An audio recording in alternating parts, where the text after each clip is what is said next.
Good afternoon, Assalamu alaikum wa rahmatullahi wa barakatuh. As you know, it's just after 8. It's not. It's just after 4:30. And we're coming to you live from the studios of British Muslim TV. See, I'm actually so used to starting the show at 8:30 that I said 8:30. No, it's actually 4:30 here in the UK. We're coming to you from the studios of British Muslim TV in Wakefield with this week's live edition of Questions with me, your host, Mohammed Shafiq. We're broadcasting Sky Channel 752 and across social media at British Muslim TV. Wherever you are joining us around the world, a very warm welcome. Now, we want you to comment on the big stories we're covering tonight. You can call us now on 01924 231 083. Messages on the WhatsApp number, which is on your screen now. And if you're watching this on Facebook, post your comments in the chat box and we'll read some of them on air later. Tonight, first, we head to Glasgow to talk to Linsay Taylor about Ramadan, the month of fasting, and what employers can do in the workplace. Then we head to London as part of our coverage of the local elections and talk to Labour candidate Saqlain Choudry. And we finish off here in Wakefield and talk to the city's member of the Youth Parliament, Toheed Khan, about the role and what he's been up to these last few months since he's been elected. So we want to hear from you tonight. You can call us on 01924 231 083. Messages on British Muslim TV across social media. Alternatively, you can send us a WhatsApp message. The number is on your screen. The questions we're considering tonight: how is fasting going for you, and how has it impacted you on your role in the workplace? What are the issues you will use to vote in the local elections? And how important is it that young people are engaged in politics and national life? Please share your thoughts on 01924 231 083. Messages on WhatsApp, post on social media. We'll read some of the comments throughout the programme. Okay, so let's get started on the first story. The month of Ramadan is a month of blessing and time to be engaged in getting closer to Allah subhanahu wa ta'ala. Many around the world still have to go to work as well as fasting. What impact does Ramadan have on the workplace, and what can employers do to make the workplace more inclusive for those fasting? MEND is a community organisation that helps to empower and encourage British Muslims within local communities to be more actively involved in British media, politics, and they've developed a guide for employers about Ramadan. Linsay Taylor is the regional manager for Scotland for MEND, and she's based in Glasgow. Pleased to say Linsay is joining us live on British Muslim TV from the great city of Glasgow. Linsay, Assalamu alaikum. Very warm welcome to the programme. Thank you for having this conversation with us. Wa alaikum salam. Thank you so much for having me. Firstly, how is Ramadan going for you this year? Because the last 2 years of COVID restrictions, this year we can get together again, can't we, with our families and our friends and our community? Alhamdulillah, you know, it's going really well this Ramadan, and it is so nice to be able to be around people and do iftars together and actually be able to go Tarawih. And yeah, it's just lovely, actually. It's really nice. And for those of us who don't know about MEND, can you tell us a bit about what it is and what it does? Yeah, definitely. So as you said, it's a not-for-profit organisation. It works at grassroots level across the whole of the UK, and we work to tackle Islamophobia in all of its forms. A lot of people think that Islamophobia is just the street-based hate crime, but actually it's so much more. It's institutionalised Islamophobia in workplaces, in organisations, and at all levels within civic and political society. And MEND works to empower communities to engage with civic society, but also engage with media and politics to really tackle grassroots at all levels throughout. So that's really, in essence, what MEND does.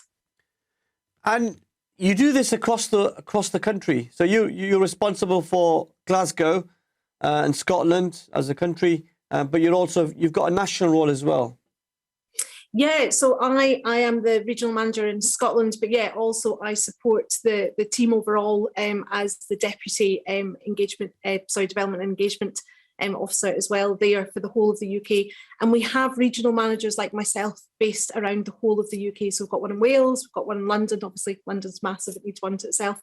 And we also have ones for different areas as well. And people can get involved. It's about volunteers. It's about the community coming together to work together to deal with these issues. So everybody can really get involved with MEND at all levels. And so why was it important for you as an organisation to produce a guide for employers? It's important for so many reasons. And, personally for me, it's important and for MEND that we are supporting Muslims to be able to really engage with their faith while they're at work, while they're going about their day-to-day life. But as an organisation who is tackling Islamophobia and supporting engagement, it is really important that we provided these materials so that employers can support employees and really cater for the needs for their Muslim workforce. So it's really important that MEND is leading the way in doing that. Yeah, and what's the can you give us an overview of what's included in this guide? Yeah, definitely. There's absolutely loads included in the guide. But the great thing about it is it's an easy read guide. It is not massive screeds that people have to trawl through. It's easy read. It takes, 10 minutes, 15 minutes to read through it and really get all the information you need. And it talks about what Ramadan is, because unfortunately still a lot of people aren't sure what Ramadan is and what it means to the community. So it talks about the importance of Ramadan for individuals and the community. And then it gives some really easy steps that employers can take, but also that employees can take in approaching their employers about some adjustments that they might need during Ramadan. But it gives it in a really cohesive, really easy manner that people can take in quickly and easily, and that individuals can share with other individuals, can share with their workforces, so that everybody's on board and has a good understanding of Ramadan and just the small adjustments that may be needed during that time. Yeah, and in a sense, you have talked to lawyers, employment lawyers, trade unions, employers themselves to see what their requirements are, and then pitch this as a product that meets their needs. Definitely. We speak to a lot of people about this. And actually as well, Muslim Census did a census on the needs of Muslim employees during Ramadan and what some different changes can really do and make for employees and put that together. And that's part of the guide as well. It kind of shows some of the information, like an individual is more likely to stay with an organisation if their well-being and their needs are met during things like Ramadan and so on and things like that. But yeah, we speak to a lot of different individuals. This isn't just men going, yeah, we're going to put together this information and hope for the best. This is us going out and getting this information from the relevant sources, working with communities about what their needs are, what individual needs are, and also working with employers to help them to actually put the recommendations and the information in the guide in place so that it's really easy for everybody to get on board with. And that's an important thing. It should not be difficult. It should be really easy and straightforward to be able to engage with the guide and put some simple things in place. Yeah, because when we talk about inclusion and diversity, actually there's a business benefit for the businesses and the employers, that if they've got happy staff who feel as if their faith is being recognised and celebrated, they're more likely to show more loyalty to their company and their place of work. Yeah, definitely. And it's at the end of the guide, it says that the individuals are more likely to stay for over 5 years with an organisation if they feel that they are happy and comfortable in that workplace. And part of that is understanding the needs of Muslim individuals and when it comes to Ramadan. So yeah, there is massive benefits to employers. This isn't just about the individual. This is about making a happy workforce. And at the end of the day, the happier the workforce, hopefully the more productive they are. And that's what employers are really looking for. And do you get a sense that employers understand that? I mean, obviously you've got the larger employers, the ones with, large multinational companies, government departments maybe, local councils, but the smaller business, who will struggle because they've got a smaller level of staff. Do you see where I'm coming from? Oh, definitely. But, we've talked to organisations across the board and, so MEND itself is an organisation. It is predominantly a Muslim organisation. It's in the grand scheme of things, it's not that massive. And yet, obviously, we put in place the recommendations that are there within the guidance, because you have to be able to do within an organisation what you're asking others to do and what you're really asking others to get involved with.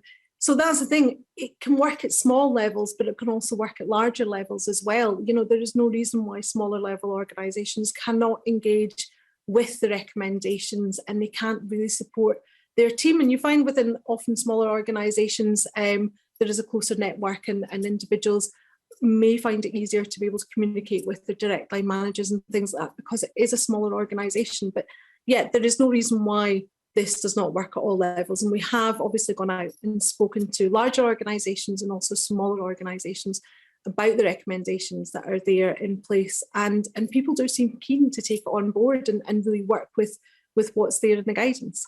And then how do you make it sure that there is Sharia compliant, the conversations having with imams, and so that Islamic principles are not negated as well when you put this sort of guide together? Well, obviously, the guide highlights the reason for Ramadan. It highlights why Muslims should engage with Ramadan and the importance of Ramadan. So it does really talk about the Islamic principles there within the start of the guide, so that employers do understand that this isn't just something that people are choosing to do. It's an obligation upon Muslims to do, and that makes sure that we are really sticking within Islamic needs and responsibilities. And actually, people can download this from the MEND website, and they can present it to their employer as for free. You're not charging for this, are you? So it's a real good piece of product here. Definitely, and there is lots of different guides on our website. It's not just the Ramadan workplace. We also have prayer spaces in schools. We also have Ramadan in schools as well. And there are lots of other easy read guides. All of it is free. It's all on our website, men.org.uk. It's really easy to engage with.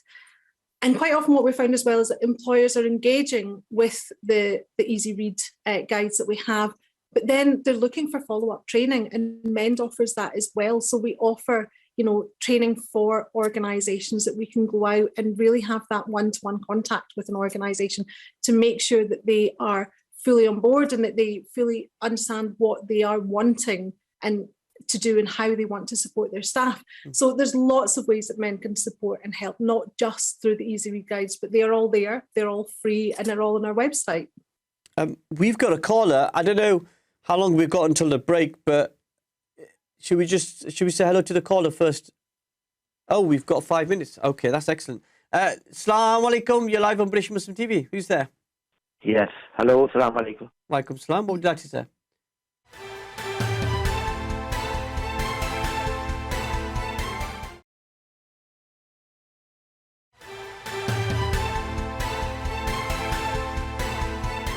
Welcome back to Questions with me, Mohammed Shafiq, exclusively here on British Muslim TV. Assalamu alaikum, you're live on British Muslim TV. Who's there? Yes. Hello, assalamu alaikum. Walaikum salam. What would you like to say? Can I ask a question, please? Yeah, please go ahead. Right. Now, I was just reading this Sayaqul Para, and in this one, so far I only knew that if you don't fast and if you are sick, then you can do fidya, meaning money-wise, you give somebody to have the, roza for opening the roza and sahri. But here it is saying in clearly you can give this fidya, aw sadaqata, aw nusakin. What does that mean? Meaning you can do three things. To be honest with you, I wouldn't know the answer to that because I'm not a scholar. I don't know, Lindsay, if you know about fidya and stuff like that. So I think if it might be better for you to ring Aslan Alim, which is tomorrow. So same time tomorrow. Thank you so much. Apologies, not able to answer that question. But yeah, if you ring Aslan Alim, you'll be able to get an answer for that. So we are coming, towards that, Blake. You told us about the guide and what's included. Why should employers implement this guide? There's lots of reasons, but one of them we've already highlighted is the fact that to have a happier staff force and for a staff force to feel that they're included in that workplace and that their needs are taken into account definitely helps for individuals to stay within an organisation for much longer. And that's kind of highlighted on the guide. But, it's also important that we are respecting everybody who's within our workforce and we're making them feel equal and not discriminated against. And we're making them feel that they are there as part of our team. And it is just some really simple things that Muslims are possibly asking for. And the other thing is, not all Muslims are even asking for any changes during Ramadan, because sometimes their workplace can be adequate for their needs, but some people are asking for, slight changes in when they're starting or finishing, due to, obviously, a lot of our prayers are done through the night during Ramadan, so we might be a little bit more tired in the morning and might want to start a little bit later.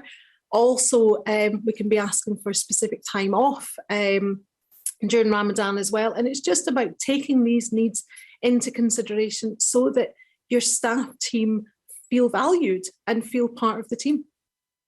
Yeah, really important. And then as you get on, I suppose, what can employees themselves do? Because it's very much, the guide's very much geared towards employers. Yeah, there is some responsibilities on you as an individual Muslim to make sure that your manager knows about it, and that there is a way for you to articulate what you require and what you need. So, for example, I'll just tell you about my employer. I'd certainly want to be able to start later in the day and work a bit later. So instead of starting in the morning at 9, start at 11, and then work until 7 in the evening. And that was some conversation I had with my line manager. It's that sort of thing, isn't it? It's taking ownership. Definitely, it's the simple things, because, unfortunately, not everybody still knows or understands all the needs of Ramadan, and not everybody knows or understands even that Ramadan is really there. So it's just making your employer aware that Ramadan is coming up. You can use the guide to kind of start the conversation, say, you've seen this guide and it's really useful, and pass it on to your employer. You can email it or WhatsApp them, whatever way that you communicate with them in a usual kind of basis when you're sending information on. So start the conversation yourself is often very useful, and start it early. Like, don't start it the day before Ramadan, because they might not be so open to conversation about it, but start it a little bit early, have those conversations with them.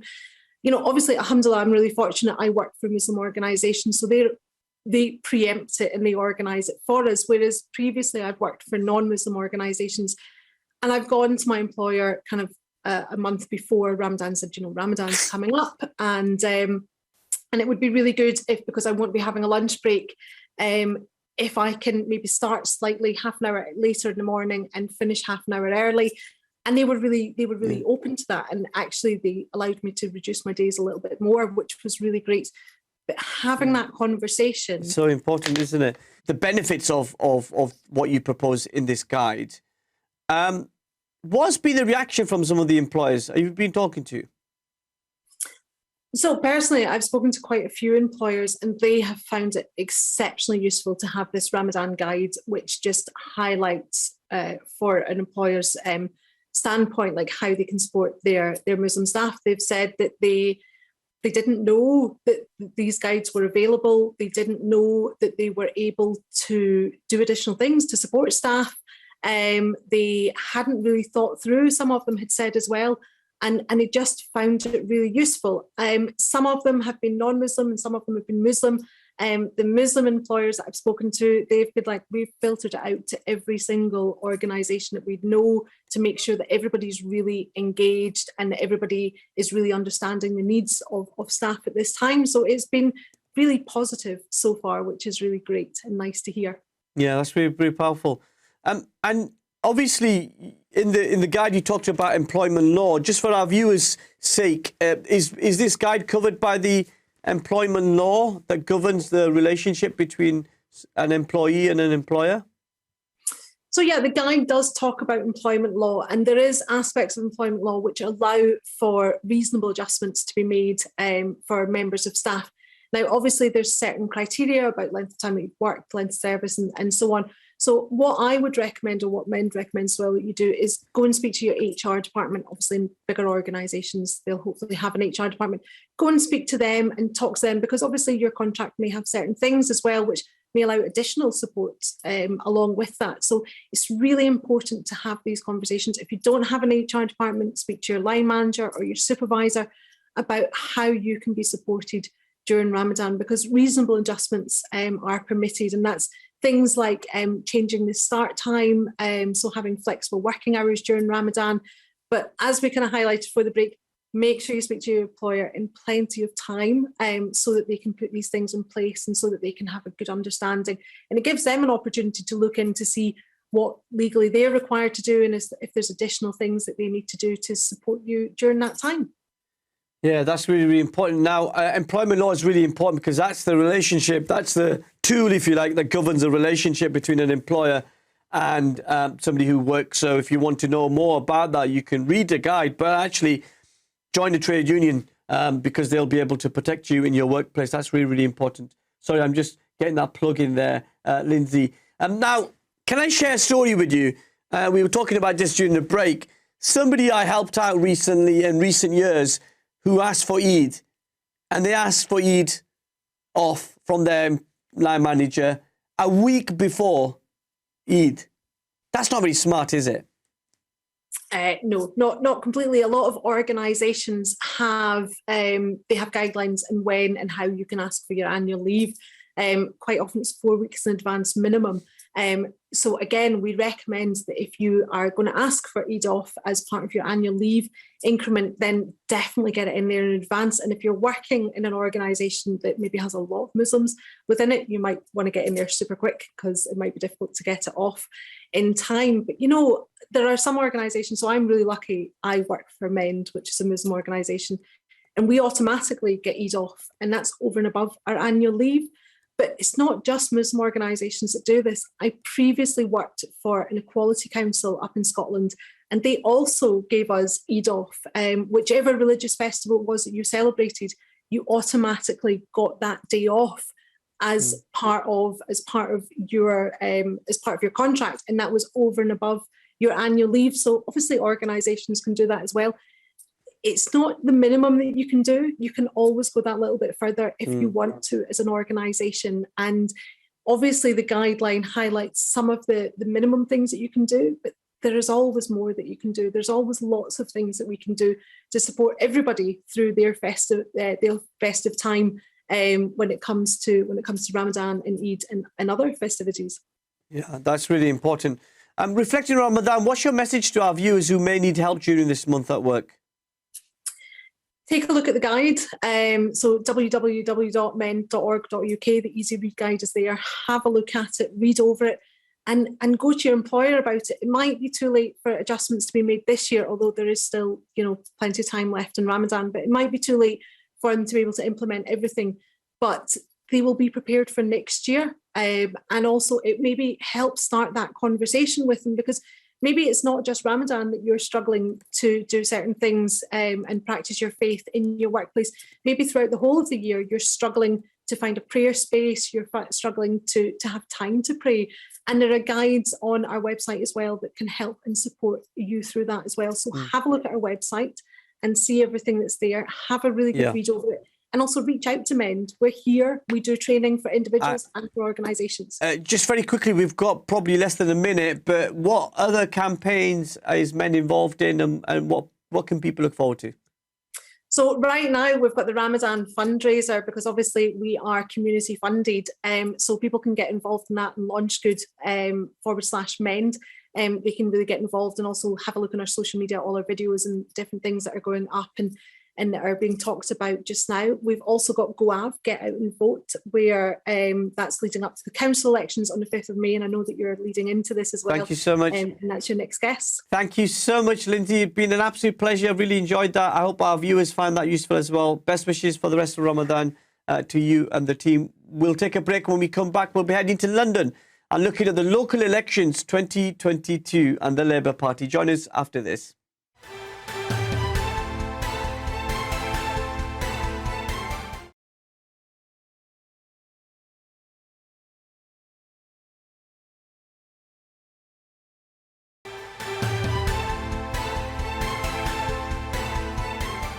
Assalamu alaikum wa rahmatullahi wa barakatuh. Welcome back to Questions with me, Mohammed Shafiq, exclusively here on British Muslim TV. We are very, very grateful for your support. We hope Ramadan is going really, really well. There is a couple of things that I would just wanted to talk to you about, but really important conversation there with Linsay Taylor from MEND, who's a regional manager there for Scotland, telling us about the guide in Ramadan. Because obviously you have certain rights under employment law that you can utilize with your conversation with your line manager. So don't suffer in silence. You know, if you need time off to go and read your Zohar or Asr or Maghrib or open your fast or do your Taraweeh, you know, whatever you need, most employers will be willing to be flexible because they value you. They value all the hard work that you do for them, and they'll be wanting to help you in this very important way. And I think that's really, really important for you to have that conversation. And as Linsay was saying, don't leave it until the last minute. Don't wait until the last minute, a week before Eid, to say that you want Eid off. Or don't wait until the last week before Ramadan starts for you to get those reasonable adjustments in place. Obviously, the sooner you can get that in, the quicker you can get that in, the better it's going to be for you and also for the employer in terms of making sure that they have enough people in to carry out their vital work that those particularly organizations or individual companies do, because for them it's really, really important in regards to their employment. And then the other thing that you need to also consider is the chance that if you work in places like Bradford or Manchester or Leicester, Birmingham, where there is a high concentration of Muslim staff, then the chances of everybody getting Eid off is not possible, and it's difficult. And it's a lot difficult in the sense that, you know, if all the Muslim staff are not working, there's nobody answering calls. So therefore, or 70% of the staff are Muslim who answer calls, there's a big chunk of their service level which is not going to meet on that particular day. So looking at compromises. So for example, you know, sisters letting the brothers go and pray Eid in the morning and they work the afternoon, the sisters work the morning. You know, you give half a day rather than the full day. It's give and take. But that's because if you leave it last minute, that's what actually happens. That's really, really important. And in a real sense, I think it's important also for people to understand Ramadan is a month where it brings us closer to Allah subhanahu wa ta'ala. And for many people, the last 2 years have been very, very difficult through the pandemic, particularly the first year in 2020. As Ramadan began, we were in this situation where there was no Taraweeh, there was no, the mosques were closed, places of worship were closed, we were all at home.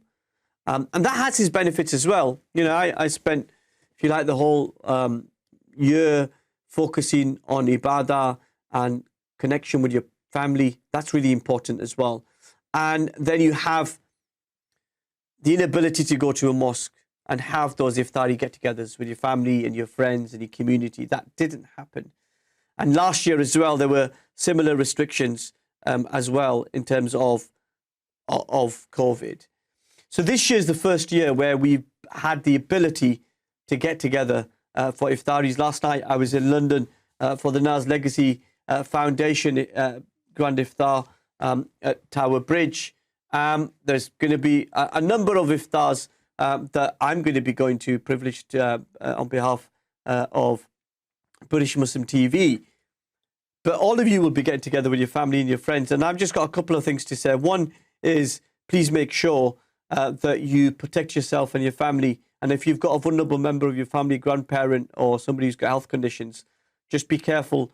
Get yourself tested if you can. If you can't get tested and you've got the symptoms, just to stay away so you can protect your loved ones. Because really, this pandemic may have moved away from the headlines, as we say, but it's still there. It's still an issue, and that for me, that's going to be really important. We are going to be talking very shortly. You're probably thinking he did promise that we were going to speak to look at the Labour Party and their campaign for the local elections. Saqlain Choudry is the Labour Party candidate in London, and he'll be joining us very, very shortly, I understand.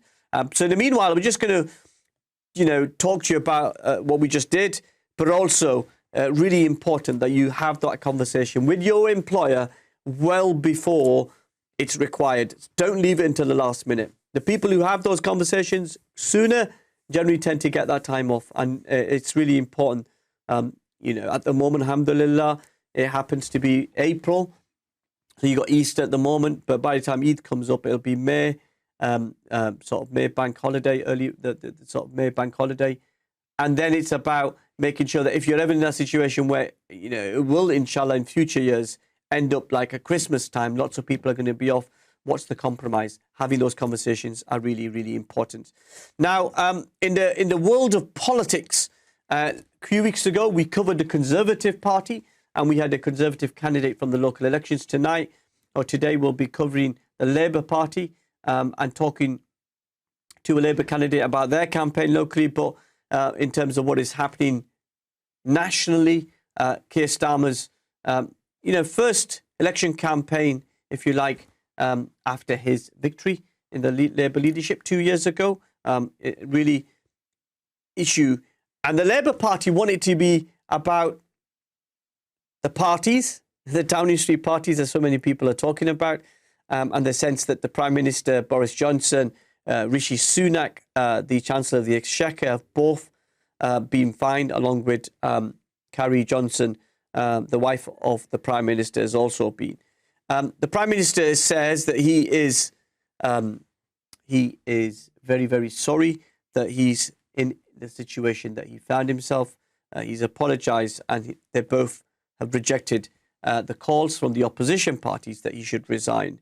Keir Starmer, the leader of the Labour Party, has said that their positions are untenable. And I'm just trying to find out what Keir Starmer actually said, to give you the exact quote. Anyway, so let's tell you, Labour Deputy Leader Angela Rayner, she said, and I quote, "You made the rules, you broke your own law, just go." Ian Blackford, who's the SNP, Scottish National Party Westminster leader, has said the two leading Tories had insulted the millions of people who'd faithfully followed the rules. And Liberal Democrat leader Sir Ed Davey said this is a government in crisis, neglecting a country in crisis.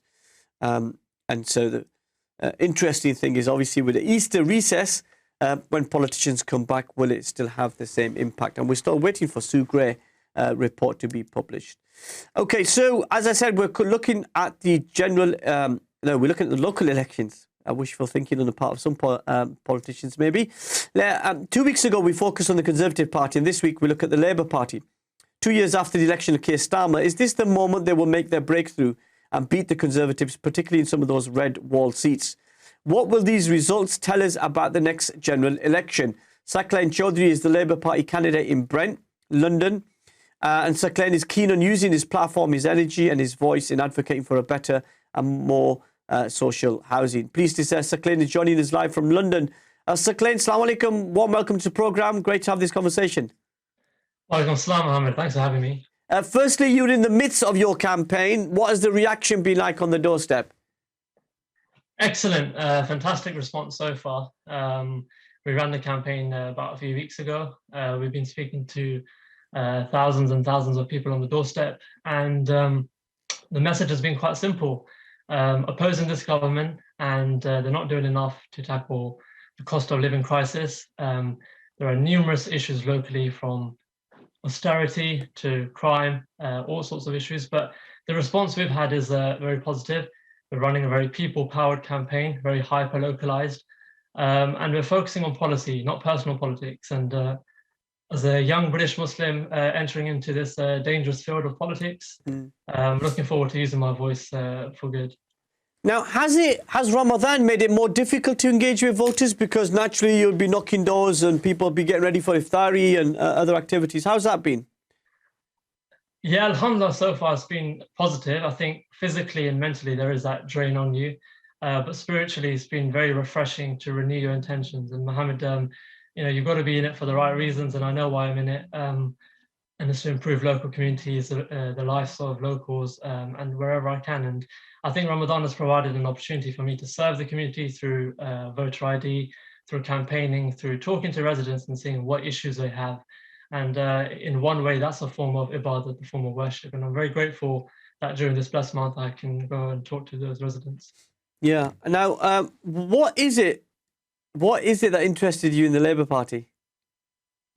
It's a good question. Well, I think there's a variety of different sort of areas. I think the passion of social justice, values, fairness, equality for all, I think those spring to mind. But I joined the Labour Party because it's something that resonated to my values. something that resonated to my principles. Growing up, I had family indirectly and directly involved in politics, but also I think the Labour Party sort of believes in that equal opportunity for all, and no matter where you are in life, to give you that opportunity and fairness and equality for all. So those social justice values are quite close to my heart. Yeah, now Brent is a diverse borough. Tell us about the people and communities there. Brent's very diverse, very multicultural, very proud to live in Brent.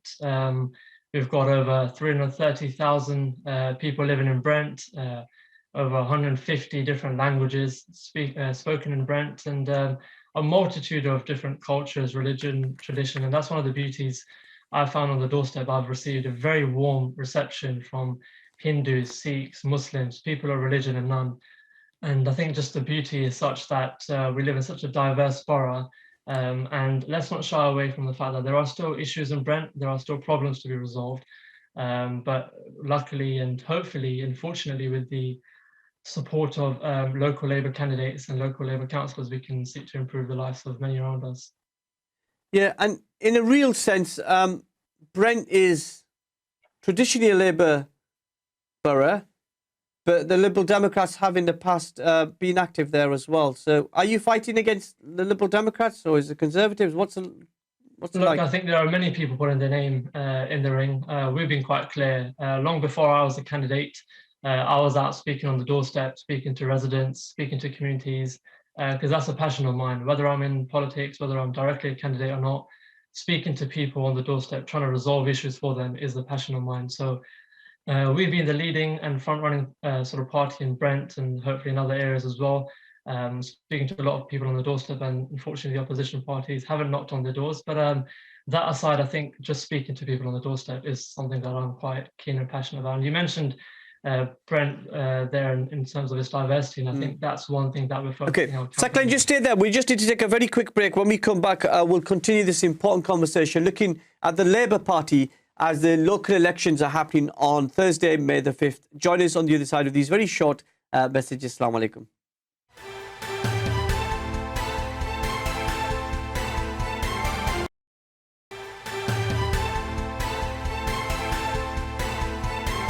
Assalamu alaikum, welcome back to Questions with me, Mohammed Shafiq, exclusively here on British Muslim TV, live from our studios in Wakefield. Now, we're taking your calls on 01924 231083. If you've got a question for the Labour candidate or if you have a comment to make about the local elections which are coming up. We covered the Conservative Party a few weeks ago, Labour Party, and the other parties as well. Obviously, check your local council website for the candidates who are standing in your local area. Polling will happen on Thursday, May the 5th. And polling stations are open from 7 o'clock in the morning till 10 o'clock in the evening. Right, Saqlain Choudry is my special guest. He's joining us from London Borough of Brent. I mean, let's just concentrate nationally. You're only slightly ahead in the polls. You know, you've got a Conservative Party that is riven with division. They've just had the Prime Minister and Chancellor of the Exchequer being fined for partying. And yet you're only 3-4 points ahead. Yeah, Mohammed, I think we've seen in the past, we've got to take polls with a pinch of salt. We've seen what happened with recent political events. Sometimes the accuracy of those polls are in question, but I've been quite clear with the conversations I've been having on the doorstep, whether it's Partygate, those scandals, whether it's a cost of living crisis, the public mood is very clear. And there's a lot of frustration on the doorstep, not least with one rule for them and another for us. And I think there is genuine public frustration. The failure of the government, but particularly Boris Johnson and Rishi Sunak, to tackle some of those very pertinent issues in society is something that's of a big concern. And we've seen both of them being fined. And just want to remind your viewers that both Boris Johnson and Rishi Sunak were fined for breaking the law. These are, top politicians. Yeah, but Labour will still be Labour will still be just 2-3 points ahead. That's not going to win you a majority of the next election. You should be miles ahead, and you're not. What does that tell you about the Labour Party? Look, absolutely, and I think that's something that sort of nationally, also at regional and local level, we need to reflect and ponder on. And I think through radical transformative policies, we need to really get the message out on the doorstep. And I think it starts right from the top, from Keir Starmer and his shadow cabinet, really reaching out to those communities which in the past might not have necessarily voted Labour, but have just had enough of this Tory government, crippled on, or hell-bent on austerity and riddling our country with even more issues. But we need to channel that sort of leadership down, and we need people like Keir in the shadow cabinet reaching out to local communities, really pushing that message down. And I think once we get a few more policy proposals and ideas out, a lot of voters will resonate. How do you assess Keir Starmer's record? Because he's had it really difficult in that he's had 2 years, the pandemic started, he's not had much opportunity to kind of get out there in the country. He is doing in the last couple of weeks. But how do you assess his record over the last 2 years? Yeah, and it's unfortunate that over the last sort of 2 years, he's had that limited sort of media and social engagement. But now that's picked up, and with the restrictions now out of question, I think Keir and his team are really pushing that message home that the only alternative to this Tory government is a sort of Labour government.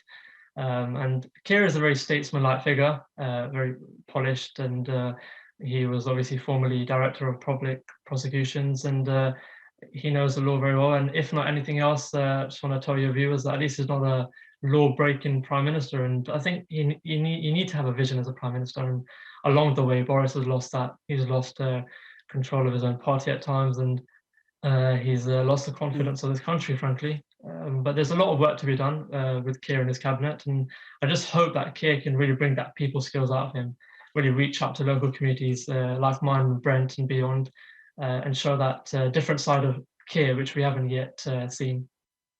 Do you what's the conversation? What's the conversation on the doorstep? What are voters saying to you, and what are the common issues? Absolutely, there's a range of different issues. Are the parties coming up? Parties are coming up. I spoke to an NHS worker last week who was sacrificing their time and energy working in as a surgeon, and unfortunately they felt their sacrifice was in vain. You know, they look on TV, they look at the Conservative government, the top politicians of our country simply not abiding by the rules. And you know, whether Boris Johnson was there for 10 minutes or 20 minutes, that culture at Downing Street where parties were allowed to go on and on and on, and not least across different governmental departments, is a serious question for some of those ministers. But the conversations I've been having on the doorstep, Mohammed, are more than just parties. They're about 10 or 12 years of austerity, the damaging effect that austerity has had on communities like mine and Brent, over £185 million worth of cuts just to Brent alone. And you know, that is having a real damaging effect on local communities, but particularly British Muslims, because we've seen a report last week by the Islamic Relief showing that a very significant proportion of British Muslims will be living in poverty or food poverty this Ramadan. And austerity is not helping. Cuts to local services are not helping. And that's all happening under Conservative watch.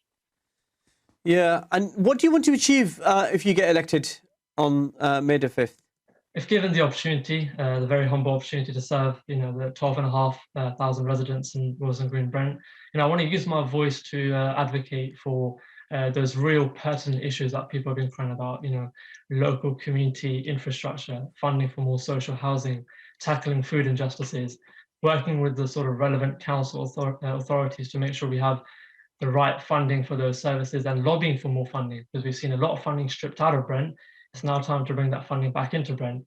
So I want to use my platform to also advocate for more youth involvement in politics. I think we've seen a lot of politicians scare away the youth, sometimes scared of the youth. But I think now is time to show that you know, there needs to be a bit of youthful energy in politics, and I'm proud to just be a small part of that. Yeah, and in a real sense, what's I mean, where are we in terms of Brent? And you look at the conversations that people are having on doorsteps, and, you know, is that similar to what you're hearing on social media and the conversations there nationally? Yeah, look, man, social media is a vacuum for all sorts of different things. And I think the conversation that I've been having on Brent do definitely resonate on a national level. They do resonate to other boroughs, other areas in the country.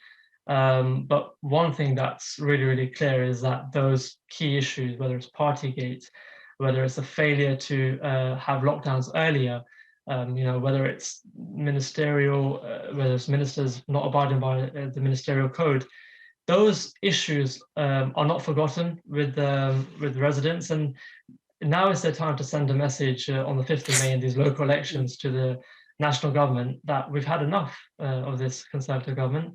And so send a message on the 5th of May, vote for your local Labour candidates, because they'll be sending a strong message to this Tory government. Yeah, and what's the message to the Labour Party from voters? Yes, look, I think a lot of voters have got up until the 19th of April to apply for postal votes. A lot of your viewers, like myself, are fasting during this blessed month of Ramadan. It falls very closely with Eid, a few days either side. And I think it's very important that to all your viewers and all those that will be watching later on, that we use our sort of civic duty and exercise our right to vote, because a lot of times I speak to people and they say, what does one vote do? If 1,000 people are thinking of that mentality, what does one vote do? That's 1,000 votes. So to all those watching and not exercise your right to vote, that's your chance to have a say in the political process, your chance to elect who you want to represent you. So it is in your interest to vote. Yeah, I mean, because whatever, we're here at British Muslim TV, we'd never tell you how to vote. We would always encourage you to vote, because democracy is very, very important.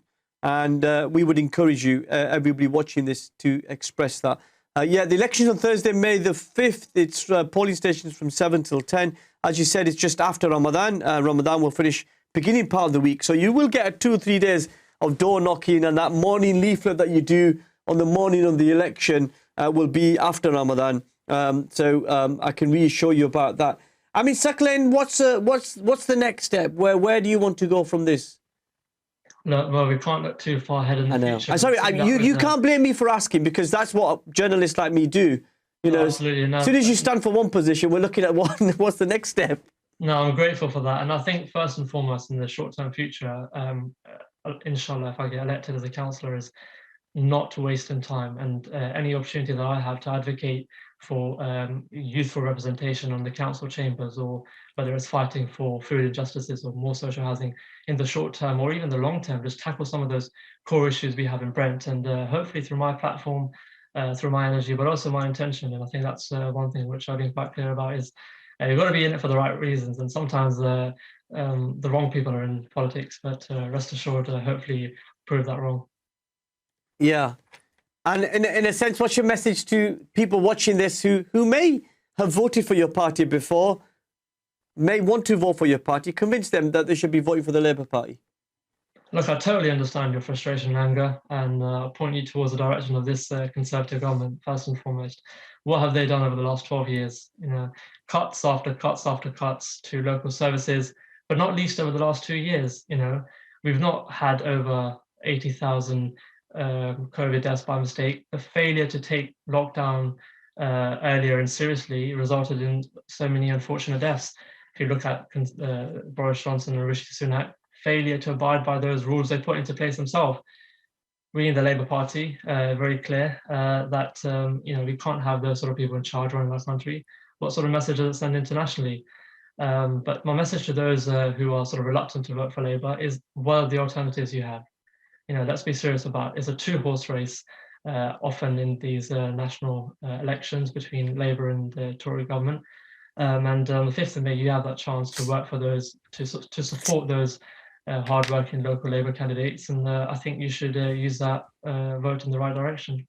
Yeah. And will Brent Council be counting the votes overnight, or is it the day after? Yeah, hopefully throughout the night. So as you said, polling finishes at 10, and right after we'll get the officers right on it. Yeah, so we follow each other on Twitter, and we keep an eye on your result as it comes in. Saqlain Choudry, thank you so much for joining us. As we said, we covered the Conservative Party a few weeks ago, and this is our chance to look at the Labour Party. We wish you well, sir, and hope it goes well for you in the election. Thank you so much. Saqlain Choudry there, who's a Labour Party candidate in Brent in London, and he's standing for the Labour Party. As I said at the top of this piece, we in British Muslim TV will never tell you how to vote. Or, no, we will tell you how to vote. We won't tell you who to vote for. That's up to you.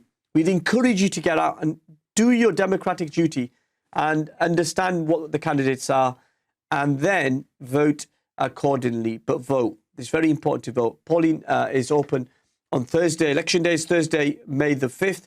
Polling is open from 7 o'clock in the morning till 10 o'clock in the evening, and with results coming through the night and during the day. We'll take a break. When we come back, we're just going to go up the road here in Wakefield, talk to Wakefield's newly elected member of the Youth Parliament. Toheed Khan will be joining us for an exclusive conversation. Join us on the other side of these important messages.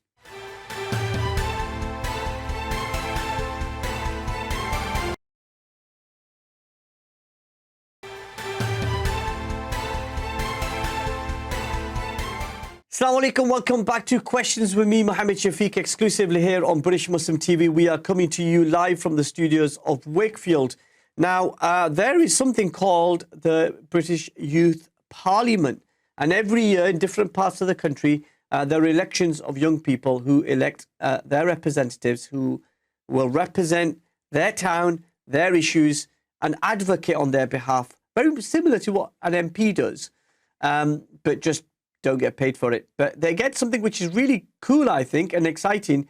They get a chance to go to the House of Commons and participate in debates and discussions by sitting in the chamber. For those of you who may not know about the rules of the House of Commons, if you're not a member of the House of Commons, you're not really supposed to sit on the benches in the House of Commons. It's not really allowed. But the members of the Youth Parliament are allowed to do that. We'll be talking to Wakefield's very own Youth MP, MYP, as he's known, Toheed Khan, who was elected in February. We'll be talking about his role and the importance of young people being involved in politics very, very shortly. But as we were talking in the programme today, there's lots of conversations around Eid and making sure that, yes, I know we just started Ramadan and we're in, what, day 11 or 12? And we're already thinking about Eid. But actually, you should be thinking about Eid, because if you're working and haven't booked it off, then you really should be asking people for reasonable time. And that guide from Mend, I really recommend it. It's a really powerful booklet which gives you all the things that an employer should be doing, and you can utilize that in a way to help yourself. That's really, really important. Now, we're going to take your calls, and the lines are open, 01924231083. You can get in touch with us on social media, British Muslim TV. Let's move on to our final story. The Youth Parliament was set up to increase engagement in communities. They empower, as I said, young people aged 25 and under to influence and inform the decisions that affect their lives. They support young people to get involved in their communities and democracy locally, nationally, and internationally. And they're making a difference as volunteers, campaigners, decision makers, and leaders in their own right.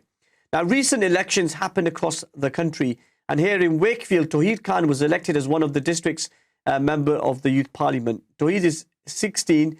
He's from Outward Grange Academy here in Wakefield, and I'm pleased to say he's joining us live from the city, just up the road. Toheed, assalamu alaikum, warm welcome to British Muslim TV. Great to have this conversation. Yeah, thank you for having me. Yeah, real privilege to be here. Hope you're well. I'm good, thank you, Toheed. I'm really glad we got to this point, because I know it's been chop and change, but I'm really excited. So tell us a bit about what was it like growing up here in Wakefield? Yeah, Wakefield is where I was born. I've been living here for the last 16 years. Quite a community lad.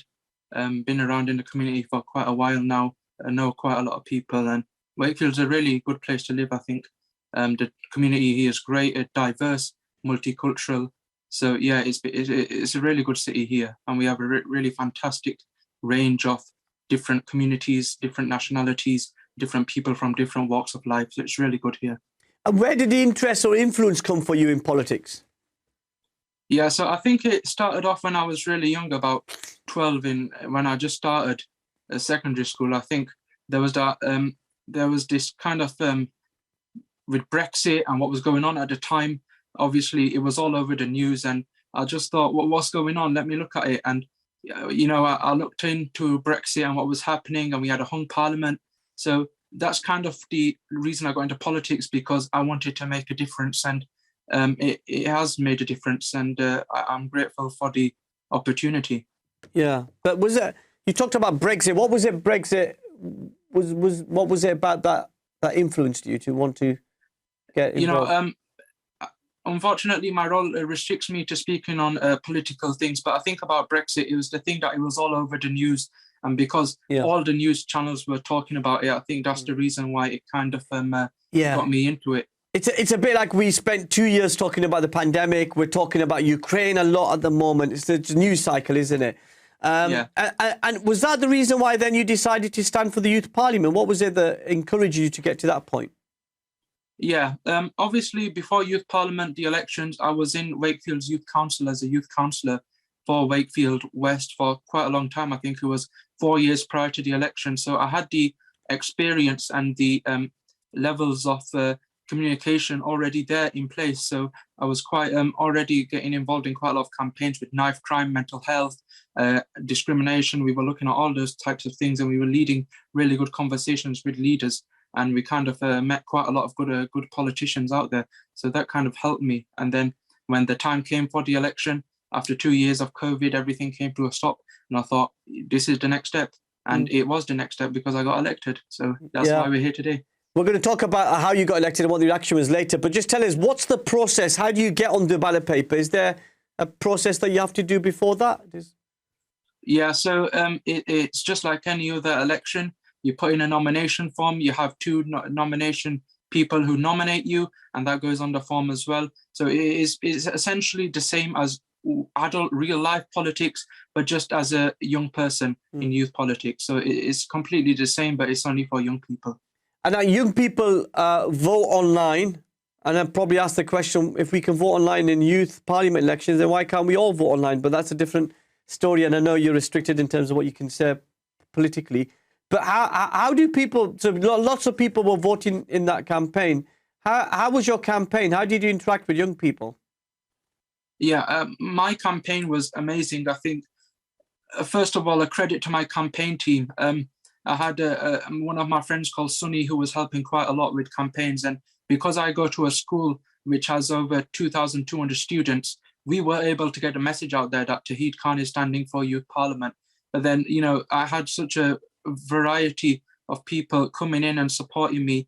And I had quite a lot of good friends as well who were helping me in the campaign, such as Hamza. So obviously, because I go to a massive school, it was really easy to get the word out there. And with the help of the school, we kind of got the word out there with the principal and the vice principal supporting me as well.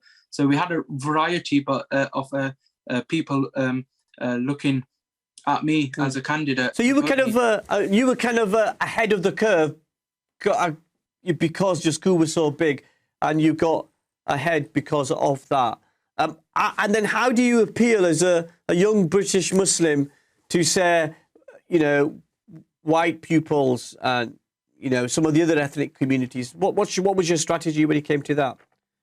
Yeah, I think we need to look at it as this way, that it's not about my colour of this, it's not the colour of my skin that matters, it's not where I'm from, it's about my policies and my manifesto, and that's what really mattered. You know, if we look at real life politics, people don't vote Labour or Conservatives because the colour of one person's skin or where he's from. It's on the policies, and it's the same for youth politics as well. People voted me because of my policies and because of my manifesto commitments, which I'm on course to fulfilling. Yeah, but it's also about the fact that it's a historic thing for people to vote for somebody based on policy and not their ethnic origin as well. Wouldn't you agree? Yeah, I think during the campaign we had quite a lot of positive conversations with young people across Wakefield who were voicing their opinions and telling me what they think needs to happen. And I think it was already because quite a lot of people know me because of my time in youth council, and because I've been doing quite a lot of work with my school on youth politics. I think people really knew who I was and where I stood for. And I think that kind of helped me in the long term running to this election. Yeah, that's really important. How supportive was your school?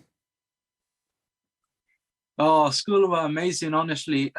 You know, the school was actually helping quite a lot, you know, because it's such a massive school. There's so many links and connections you can make because of that. And because Outwood Grange Academy is the fourth largest public school in England, the connections I had and the links I made because of that was absolutely extraordinary. And you know, the day after I got elected, I came into school and there were people cheering and clapping whenever they saw me. And I had posters all over the wall in schools congratulating me. And we've had a new principal in place, and he's quite interested in taking young people's voice on board. And I think that's what we're going to work on after Easter. So we're quite looking forward to that. Yeah. And what was your reaction when you got elected and when it was announced? Because it's an actual announcement, isn't it? You stand up like all the other candidates, maybe the parliamentary election as well, and you get to hear the results as they come in. What was your reaction? Yeah, I think the election night was on a Wednesday, and I remember Wednesday morning we went into school and we were doing a final push for the election. We were doing the final push to get those votes. And I just remember there was this one student who was talking to me, and he looked through my manifesto and he said, "I've been speaking to quite a lot of people about you, and we really think you're going to win it." And I thought at the time, nah, he must be joking. We can't really get a lead on this now, because obviously we didn't have exit polls or anything like the general elections have. So it's basically pray for the best. So we kind of took that on board. But when we got to the election night and the result came in, Toheed Khan wins with 1/3 of the vote, I thought, wow, this guy was right. Yeah. And it was also because maybe you ran a good campaign and people connected with you and you were talking about the issues that matter to young people.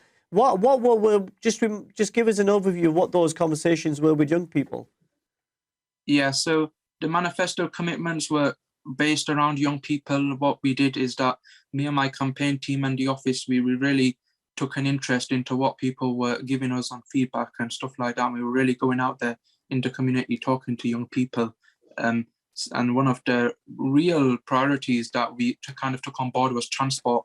And we've had numerous young people messaging me, talking to me in school whenever they see me, or emailing me on my NYP email, talking about transport and the cost and how young people can't really afford that. Yeah, it's really difficult, isn't it? Because people are really struggling, and young people are struggling as well. And a real sense that that's the conversation young people want to have. Those topical issues like the climate change, like race equality, like transport and local issues. Yeah, definitely. Yeah, well, and then how did you celebrate your victory? Yeah, so it was kind of like an election night, and then I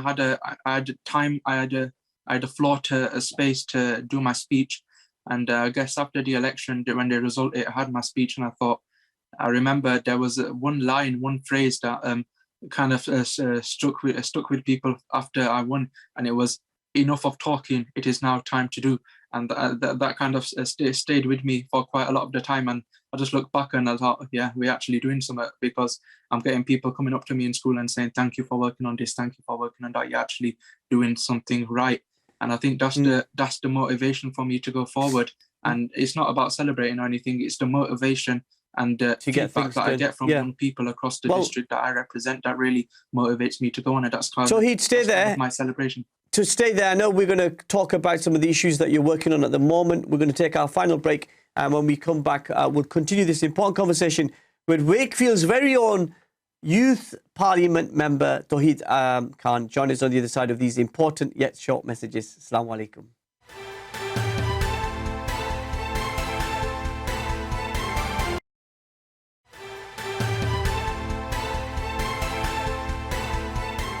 Welcome back to Questions with me, Mohammed Shafiq. My special guest is Toheed Khan, MYP, the member of the Youth Parliament for Wakefield. He got elected earlier on this year. He's still with us live on British Muslim TV here in Wakefield. Let's open the lines and take some of your calls. If you've got any questions for him, 01924 231083. Toheed, so what are those issues that you are now, after your campaign, implementing, changing, getting done? The action. Tell us about the action.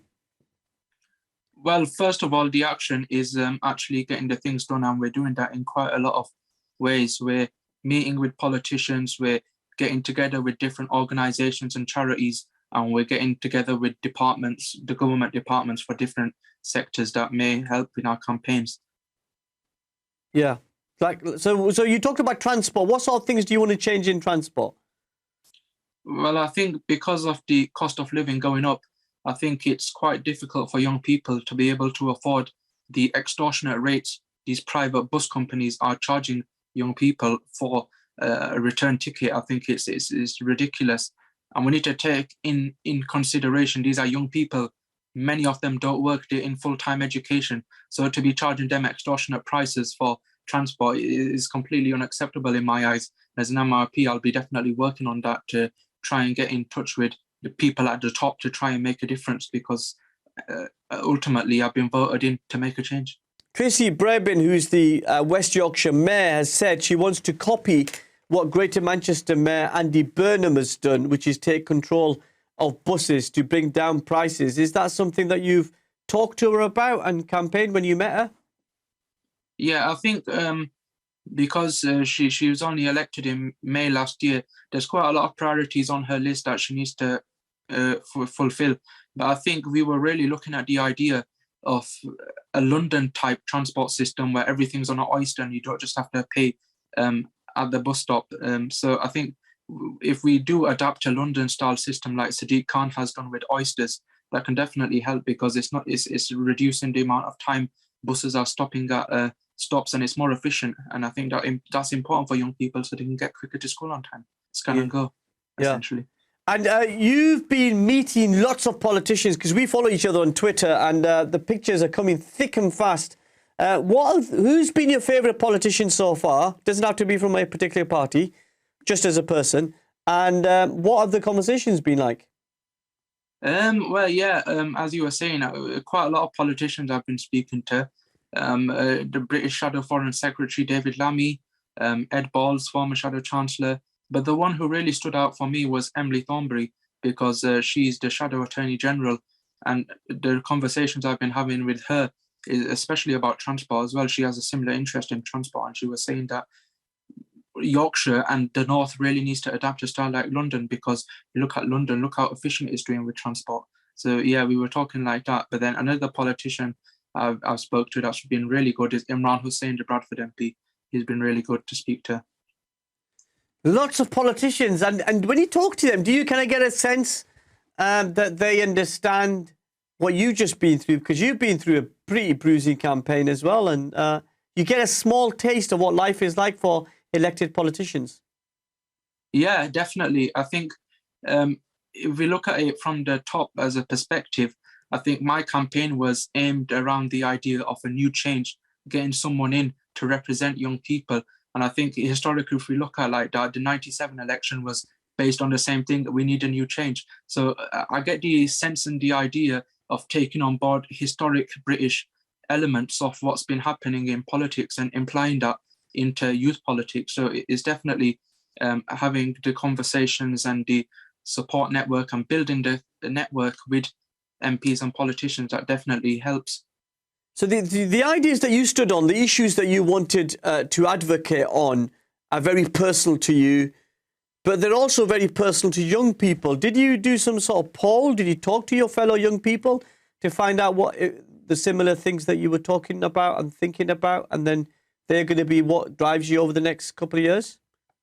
Yeah, prior to the election in about December 2021, we did a survey in my school of Outwood Grange Academy, because we have 2,200 students there, and I thought I might as well use this to an advantage. 2,200 young people from two parliamentary constituencies, Wakefield and Morley and Outwood, coming together in one place for education. So it was quite good to get their feedback, and we spoke to quite a lot of young people from different year groups, you know, not just me in year 11. I spoke to year 10s and sixth formers as well, and different young people and teachers as well. I spoke to teachers and what they were finding about young people and what they think you could actually change, and with leadership as well. So we got a broad variety of feedback from these the different people, and it really helped with the manifesto, because we were going on we were emphasizing new change for the people, and we needed to bring that new change by listening to them.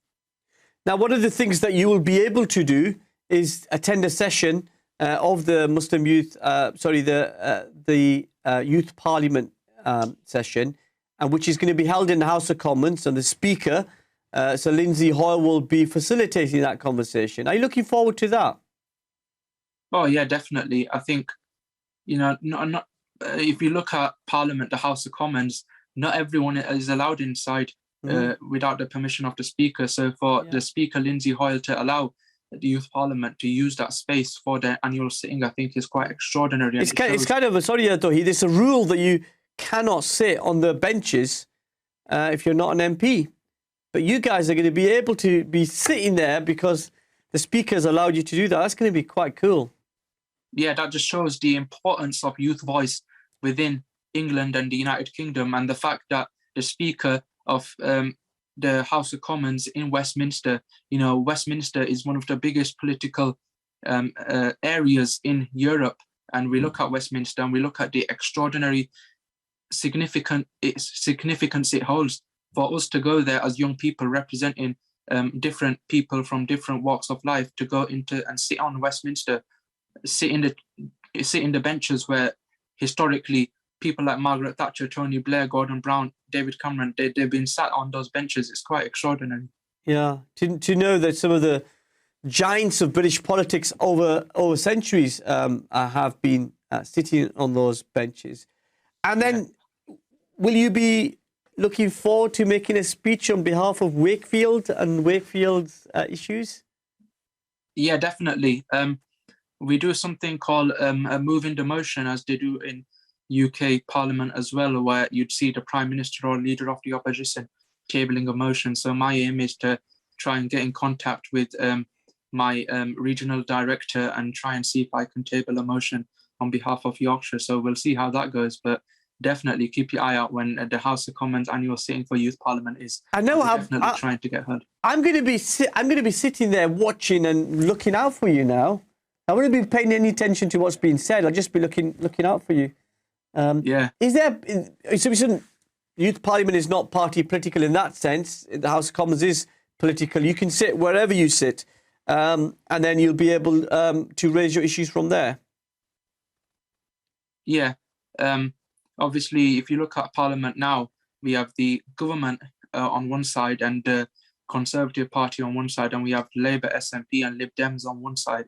But because Youth Parliament is apolitical, we are able to sit in a mix of different people. I'm able to speak to Northern Ireland representatives, MYPs from Northern Ireland, Scotland, Wales. There's that connection that we can really work together and work on the issues that all our constituents face together.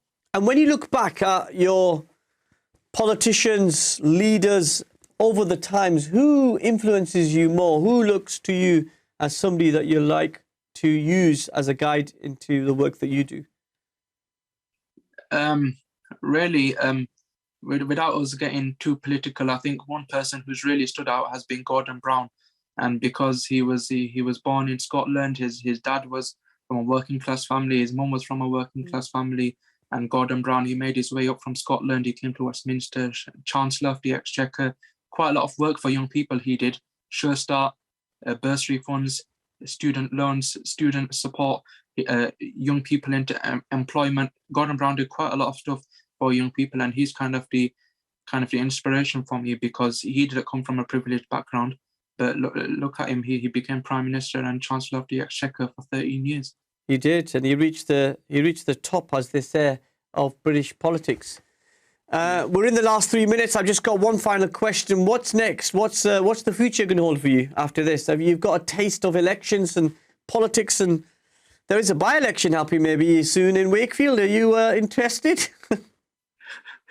Well, let's just wait and see on that one, shall we? Who knows what the future holds? But politics, you can't take stuff for granted in politics. You can't really lie on one thing, because politics can go in all sorts of directions. Look at MPs such as Ed Balls fighting for marginal seats in 2015, and look at them the next minute they are of the political world. So you can't take things for granted in politics. Can I just say something to you? Can I just say what a fascinating conversation we've just had.